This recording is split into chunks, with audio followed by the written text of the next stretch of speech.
to start preparing for UPSC? How does it feel that finally I am embarking upon the UPSC dream? Any anxious? Okay. And any other emotions which come to your mind? Anxious is a very good emotion that will remain throughout. UPSC is one hell of a roller coaster ride. It will not only, over the time you'll realize, it will not only expand your knowledge base, but it will also transform you as an individual.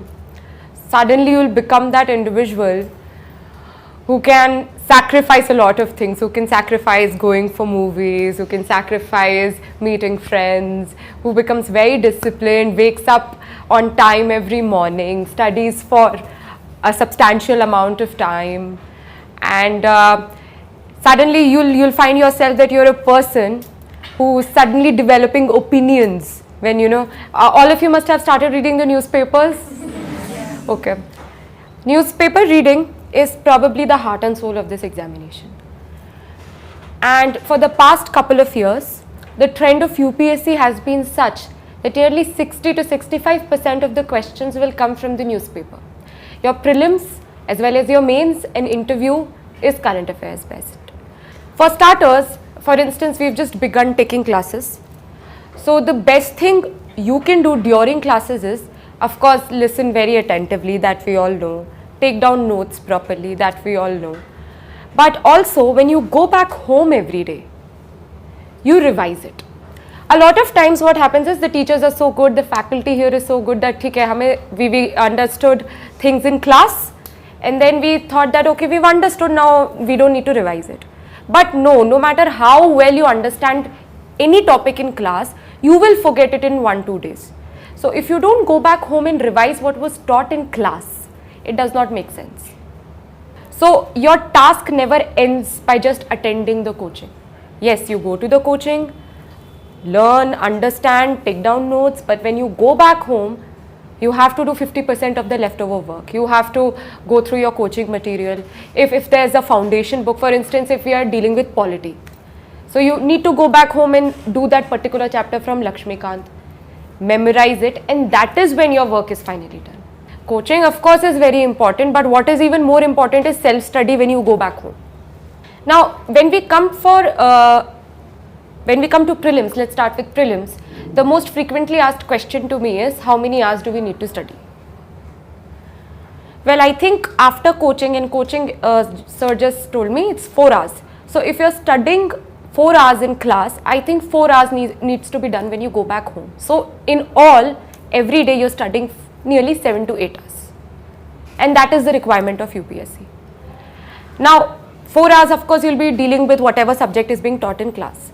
Now, when you go back home, of those 4 hours, at least 1.5 to 2 hours will be spent in newspaper.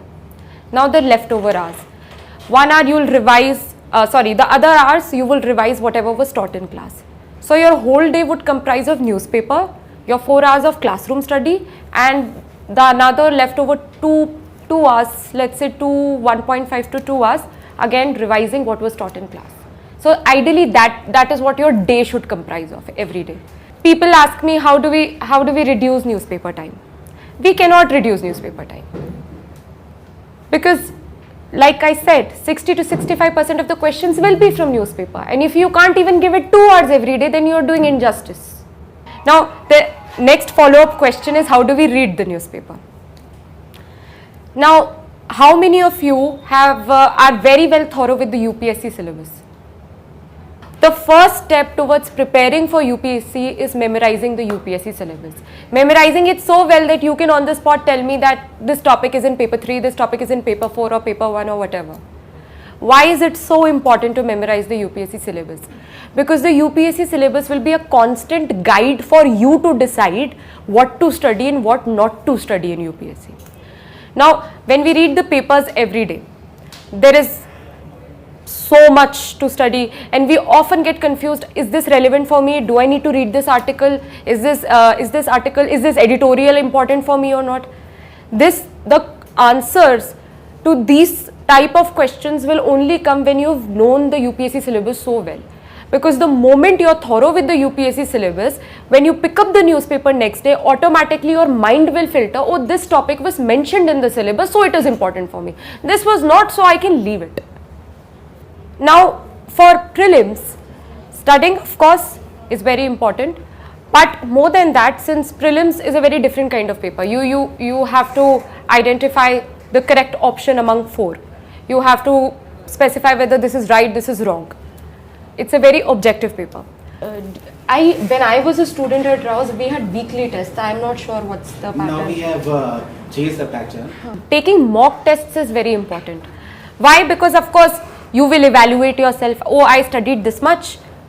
Now how am I performing? Did I study well? Did I not do well? Secondly, it will help you make a strategy. Because in prelims, it's all about managing negative marking and still, going with the risk game. So that practice can only come with mock test. So take as many mock tests as you can. Even when, for instance, if we are studying, say, precedent in polity, and okay, fine, we attended class, we learnt everything, we went back home, we even read that chapter from Lakshmikant. Then what the ideal strategy should be, you can take up previous year question papers and see precedent ke chapter se what all questions came. Or probably if the coaching has supplied you with some mock test questions, what questions could come or what questions can come. So ideally that is a wholesome sort of a study. If you don't do this, we just study, we never practice questions, it will not help. Now that is something very exciting, because current affairs, as we know, is very important, and if you guys are getting 50 questions from Hindu and then more from other papers, then I think that's fantastic. Now, when we go for giving the prelims, giving the paper is an art in itself. So I'll share some basic tips. Now first, like I say this every time, whenever we go to an exam center, never talk to anybody. Because what happens is, we go there and we're like, acha kitta hua, what have you studied? Oh, I studied this. What do you think is important? Will this question come?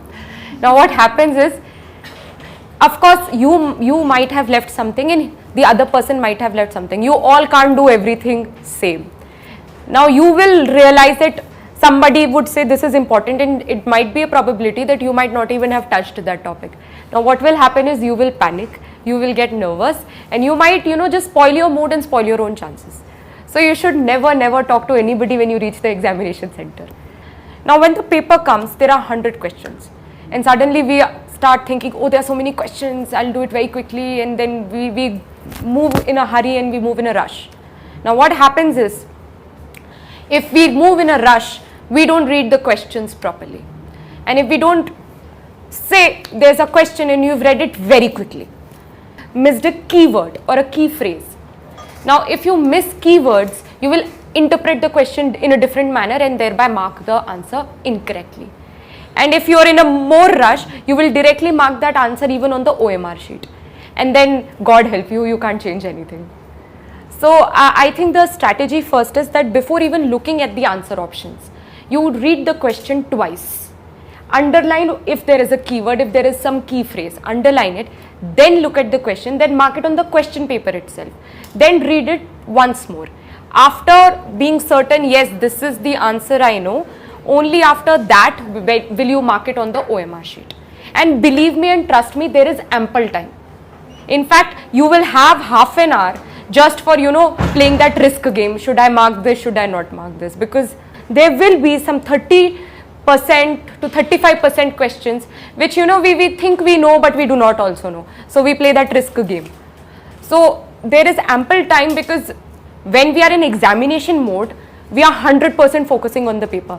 It's very different from a classroom mode, because your friends are sitting next to you and it's not a real exam, so you're somewhat relaxed. But when you're giving prelims, you're giving prelims, your 100% focus is on the paper. You just take 30 to 40 seconds actually to solve one question, and that's very quick. So do not worry that you'll not have time. But if you do it in a hurry, and it's a competitive exam, you just because you were in a hurry, you understood the question wrong, and then you play with your chances. So always, before even looking at the answer options, read the question twice, then look at the answer option, mark it first on the question paper, and after that only then will you encircle on the OMR sheet. Then if we move on to mails. Mains, of course, is very interconnected with how prelims is, and of course prelims will set your base for mains. However, it's very different from mains. Why? Because here you just had to say right, wrong, yes, no. In mains, you are supposed to have opinions. You're supposed to tell the examiner what you feel about the issue. You're supposed to analyze the issue. You're supposed to critically evaluate the issue. So you are somehow projecting yourself as well to the examiner. The examiner can't see you. He is going to judge you through your answers. So you are supposed to have opinions and beliefs, and and how do you project yourself to the examiner? By writing well. And how do you write well? By practicing answer writing. Now a lot of us, especially who are from the technical background, for a lot of time you guys have not been writing answers, and if you don't practice writing answers, then it becomes very difficult. Why? Because the mains examination is very tough. In 3 hours you are supposed to write 20 to 25 questions in about 200 to 50 words, and that's an enormous task. In fact, I'll tell you my own experience. When I gave my first mains mock test series, out of 20 questions, I could only do 14 in 3 hours, in 200 words. And I also remember the time when I gave my mains exam, and the ethics paper during my time was very long, very difficult. I was the only person at my center who could complete the examination. So, and how was that possible? Because I did a lot of answer writing practice. Not only how to write a particular answer, but how to write answers in an examination framework. So mains test, in mains, prelims of course it is important, but in mains it becomes all the very important that you take a test series, because it will not only teach you how to write answers, but will teach you the art of time management. In mains, the fight is for 1 mark. Your 1 mark will change your service, it will change your cadre, it can change a lot of things. So when we are fighting for 1 mark, we can't afford to lose a mark. So if by chance you couldn't complete the paper on time, you're leaving one question, and one question is for 12.5 marks. that can even decide whether you make it to the list or not. Apart from the art of answer writing, even more important is the art of time management. So that is how joining a mains test series becomes very important. Now, how do we study for mains? Because we are studying GS, we are studying optional. It's a myth that one should take this optional, one should take that optional, that is scoring, this is scoring. That's all, they are all rumors, they have no basis. Choose an optional which is of your interest, because the optional syllabus amounts to a graduation syllabus, and you're supposed to do a graduation which is usually for 3 years in 4 months. That is a ginormous task actually. And if you will not have interest in that subject, then life becomes hell, because how will you study so much? And UPSC does not discriminate that I'll give geography students more marks, I'll give this subject students more marks. No, they give you marks if you perform well, and you will perform well if you are interested in that subject. If you go by this year's trend, I took political science, rank 2 took philosophy, rank 3 took Punjabi literature, rank 4 took medical sciences. So it's varied, and we've scored the first 4 ranks. So it all depends on where your interest lies. So choose a subject of your interest, and of course other exigencies also play an important role, in the sense that is coaching available for that subject or not, is the material there or not. But even more than that, it is your interest which matters the most. Mains, the syllabus is so vast that you can't do it this way, that one day I'll study polity, the next day I'll study history, then third day geography, then fourth day optional. It doesn't work that way. Also because the topics are so huge, so vast, so heavy, that they take time. आप एक दिन में नहीं कर पाएंगे. You will take to finish one topic, you will take at least 2 to 3 days. So select, for instance, if we talk about paper 3, that's economics, science and technology and national security. So economics, there are around 7 to 8 topics. So Monday to Saturday just do 7 to 8 topics, then do give a test just for that economy section, and you are done with economy. Then next week when you study for optional, we have 2 papers, and even those 2 papers are divided. So, take a considerable chunk. Okay, this week from Monday to Saturday I'll do this, and for that section I'll give a test on Sunday. And that's how you plan it. And after you give a test, and you yourself will feel confident, okay, I have finished a considerable chunk. And if you don't plan, often we even for prelims, we never plan. We think that, okay, today I'll study geography, tomorrow I'll study this thing. We never plan anything. We study very haphazardly, we study randomly, and then we get scared by the end of 2 months. We get scared, oh, I have not studied anything. We start panicking. That's because we have not planned our study. UPSC is not only about studying, it's also about studying smartly. So you need to plan, you need to have timetables. School mein timetables banate the na, वैसे timetable you need to have timetables for your own self. We need to study just 7 to 8 hours in a day, just plan out that, and that too taking into account that 4 hours will go in coaching, 2 hours will go in newspaper. So like that. Mains requires a lot of answer writing practice.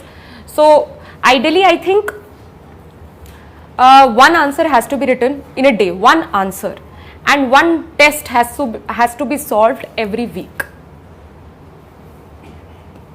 In mains, we often ignore a very special paper which is known by the name of essay. We don't think about essay, we ignore it, and we think of it at the very end.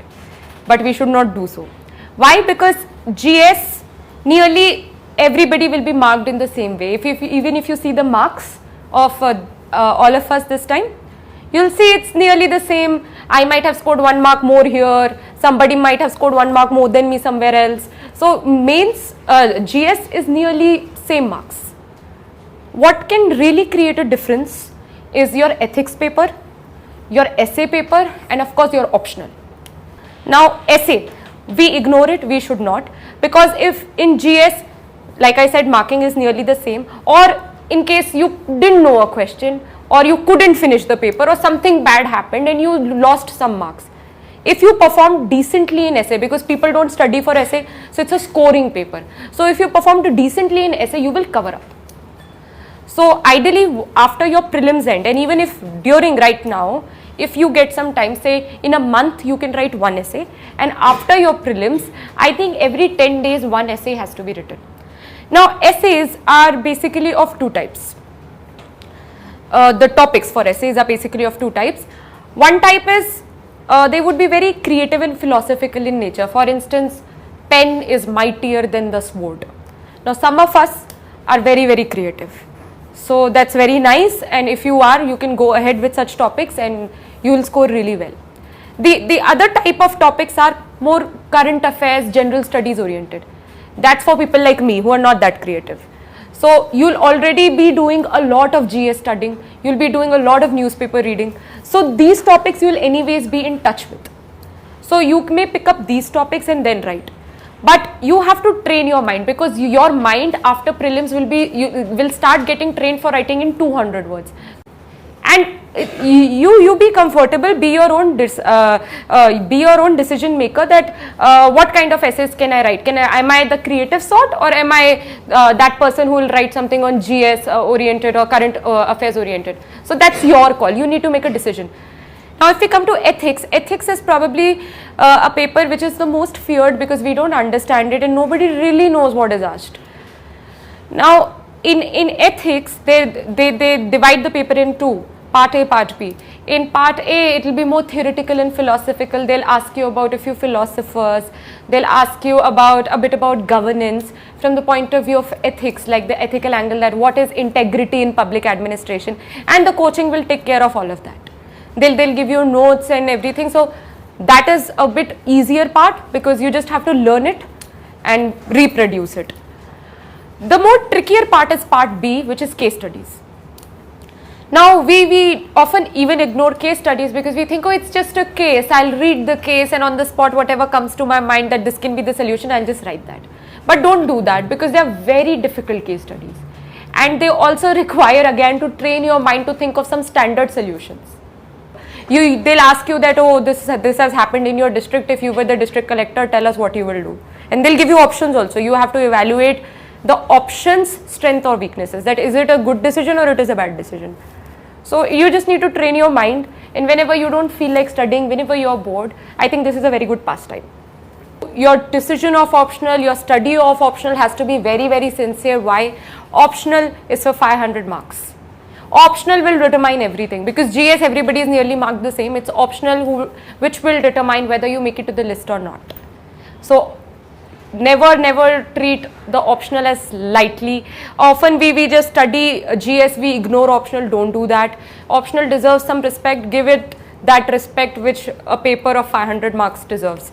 So you have to study, and you have to be very, very sure about which optional you are taking, why you are taking it. And of course we all can be smart. We know that okay, this optional is also a bit of it covers GS. I think all optionals except a few are part of GS somehow. So be very clever. When, for instance, I was a political science student, so I knew that political science student somehow also covers my IR and GS paper too. So when I used to study for that, I simultaneously ensured that my GS paper 2 was also getting prepared. So be smart, and nearly every optional has some portion in GS. So identify that and try to, while you're studying that, also try to cover that to save your time. UPSC interview is the most scariest moment of your life. You literally feel so anxious, so pressurized that nothing could prepare you for that moment. In fact, when you are in that sitting area and you are walking from that sitting area to the interview boardroom, you actually constantly pray to God, just kill me now, or just make me disappear, and you have such thoughts, because it's very scary. This thing goes in your head that, oh, this is it. This will determine a lot of things. This will determine my rank, my service, my cadre, or whatever. This is going to determine a lot of things. And what if I don't speak well today? What if I don't know the question? So a lot of things keep happening. But the moment you reach the door and you knock on the door and they say, come in, and you greet them and they smile at you, then things become okay. Because even they know that the child is scared, the student is scared. So they'll smile at you, they'll be kind, they'll be supportive. They even give you hints if they think that with the hint you will be able to answer it more properly. So it's a rumor, it's that they eat you and they grill you. Of course they grill you, but they're very kind and supportive. They are. And in the interview, they will try to evaluate you from all aspects. They will ask you about your optional subject. They will ask you about your graduation. So a lot of times, especially engineers, they are not really confident about their graduation. And I'll tell you my own experience. So they make groups of 6. They group students into 6 and assign them to one interview board. So in my group of 6, I was the only arts graduate, and the all others were engineers. Now the gentleman after me, when I met him the next day for the medical test, he told me, oh no Tina, Alka Sirohi ma'am, she asked me all engineering questions and I could not answer them. And then she got very angry as well. And then I feel so dejected, because just imagine if the board chairman gets angry at you and says that, oh, you're from such a prestigious institution, you don't know the basics. And I am very disappointed in your entire, you will feel like dying after that. So I think of course it makes sense if you have a degree in any subject. Might be arts, you might be a doctor, you might be an engineer, you might be an MBA graduate. If you have a degree in something, it just shows that you are supposed to be the expert in that subject. And if you are not, then there's a big question mark on you, and the interview board of course will not be impressed. So it's just that when after your mains end, don't think that now I'll go on an extended vacation to Hawaii. No, you can take a day or two off, but after that you really need to go back to what was done in college, like to be in touch with what was done. Of course they understand that it's been a while that you haven't been doing engineering, so they would not expect you to know everything, but yes, the basic stuff, engineering or whatever field you come from. Then of course you have to again go back to your optional. They keep going back to the optional. Then of course they'll ask you a lot about what's happening around you. So right now we read one paper, after mains you have to read 3, but then you don't have to study other things, right? So you have to read 3 newspapers, 2 national dailies and 1 newspaper exclusively dedicated to economics. So you may either read the Business Standard or you may either read the Economic Times, but it has to be an economics related paper, because in February and March first week you'll have the budget and the economic survey coming in, and everybody has to study that, because they, of course that's what the parliament will be talking about, so that's what the interview board also will be talking about. Apart from that, they might give you situational problems. Alka Sirohi ma'am gave me a situational puzzle. And for instance, the person who was before me was working with the Ministry of Agriculture. So now the discussion might have carried on. So when my turn came, even I was asked two agriculture questions. So you might suffer from bad luck like that. Like I had absolutely no connect with agriculture. But then this is UPSC and you have to be prepared for everything. But since you will do so much reading of GS, that you will somehow, of course you can't know everything, but you will somehow know something about everything. That is the beauty of UPSC, it just educates you like anything. When we prepare for this exam, take it as an opportunity not only to increase your knowledge base, but like what I started with, it is going to transform you into a new person. You will suddenly feel that you are one person who now knows a lot of things, and you're a very responsible citizen and you know about your rights. Yes, that is true. Also take it as an opportunity to cultivate yourself as someone who has good speaking skills, because interview is all about communication. They need to understand what you really want to say. Take it as an opportunity to develop yourself as a leader. Take it as an opportunity to even change your opinions. For instance, a lot of times, a lot of my own male friends, of course, they would say they believe in gender equality. They would say that they believe that, oh no, women are as good as men are in studies or whatever. But somehow misogyny resides deep in their heart. And in interview, so you know, you might bluff it in prelims. You might not show it in mains. But in interview, when you are under so much pressure, when 5 eyes are staring only at you, somehow you'll forget all the pretense, all the acting that you're supposed to do, and things will come out. So if you're someone who believes in religious discrimination, caste discrimination, gender discrimination, this is the time you change yourself, because it comes out. It just comes out somehow, and you just play with your own chances. Then you'll feel yourself so bad that you came all the way till interview, and just because you said something, you offended the board some way, and then you have to sit for it again. Let me come to the motivating part, since even that is very important. I know this exam is very tough. I know it's so tough that every second or third day,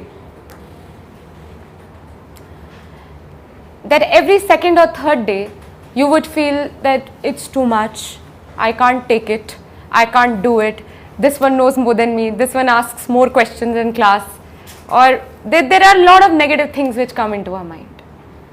And when we see our counterparts, when we see our friends who are probably pursuing masters or who are in jobs, we see our boyfriends, we see our girlfriends, and we don't feel good about ourselves. And believe me, that's true, that happens to everyone. This is a very difficult journey, and all of you are very brave that you've decided to undertake it. Not many people have those guts. And always whenever you have that demotivating day, when you don't feel good about yourself, just remember this happens to every aspirant. Everyone who's sitting next to you, if you're feeling this today, he or she will feel that the other day. So it's very normal. Just think it is part of the process of giving the UPSC examination, feeling bad. So feeling bad goes along with giving UPSC examination. And I was fortunate, I could do it in my first attempt, but I have been traveling across the country, and I've been meeting a lot of people, a lot of selected candidates, and I will share only one example with you right now. So some 20-25 days back, I was in Hyderabad, and I met this lady officer who's got selected along with me, and her story is truly inspiring, and her story is really heartwarming. It touches your heart.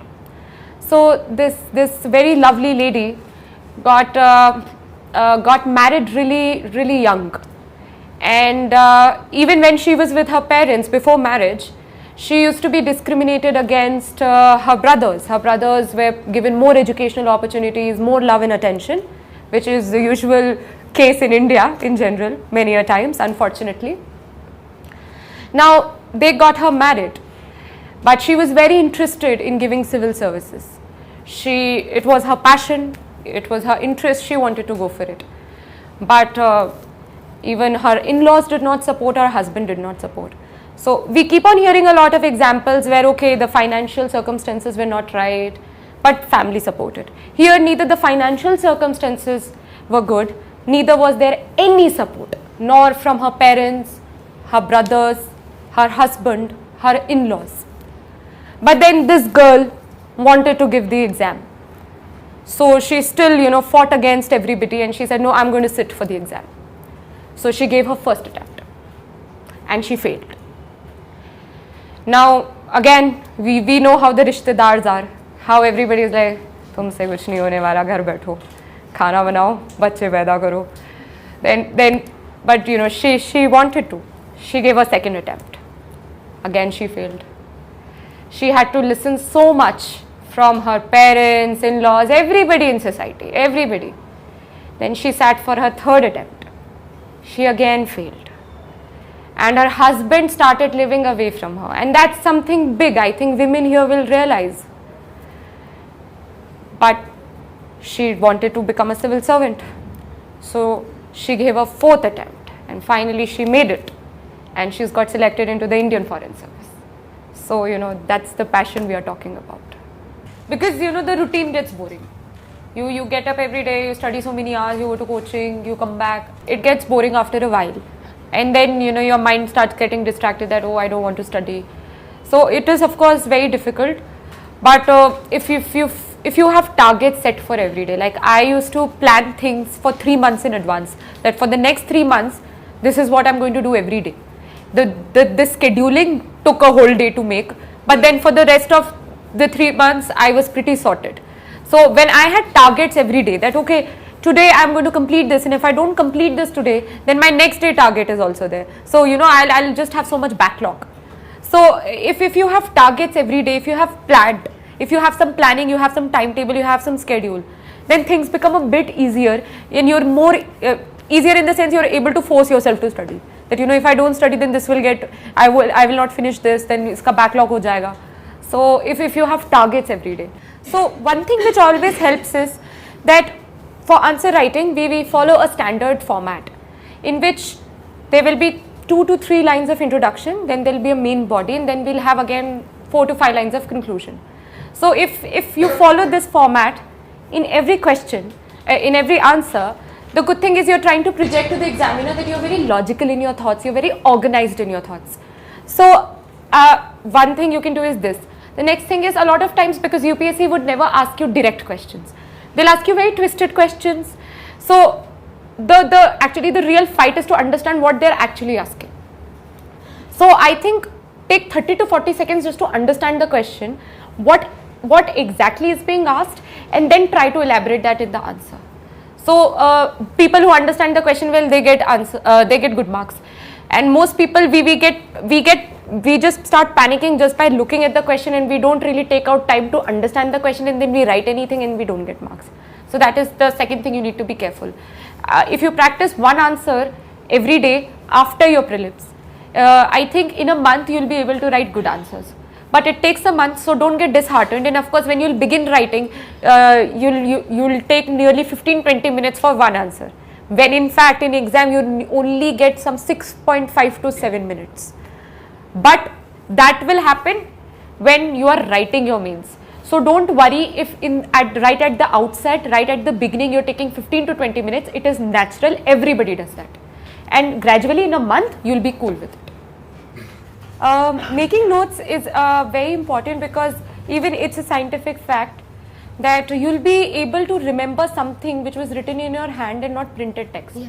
So it even works that way. You somehow recall more if something was written in your own hand, by your own hand. So, but at the same time, a lot of time, what happens is you read the paper and you feel ये important, I'll write it down, and we end up writing the whole paper Yes, down, yes, and it takes like 5 hours, Yeah. and then we're like अब क्या करें दिन waste हो गया.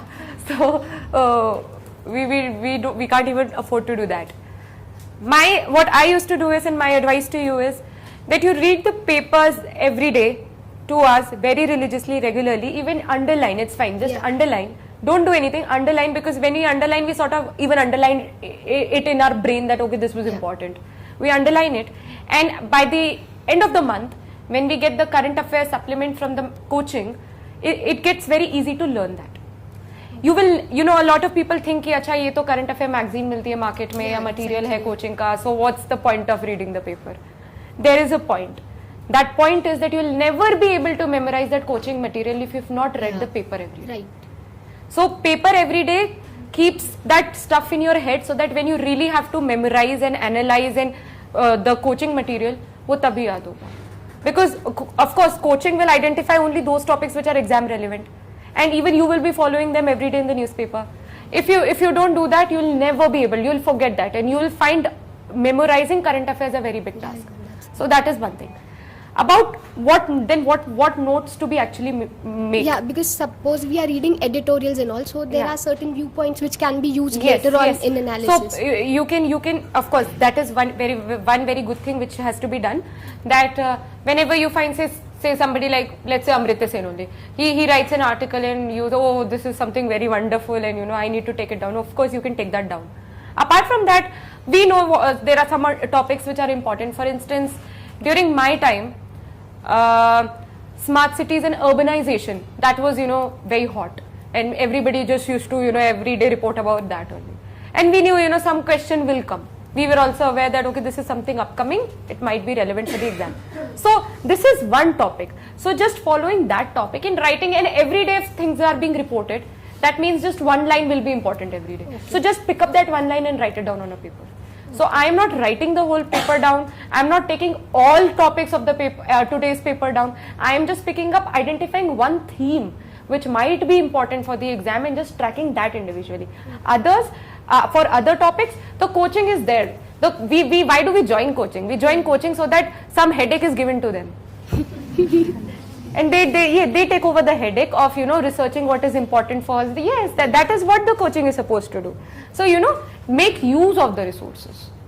But there is absolutely no substitute to reading the newspaper. You will never memorize anything Yeah, of current that's affairs if you are not reading. Yeah.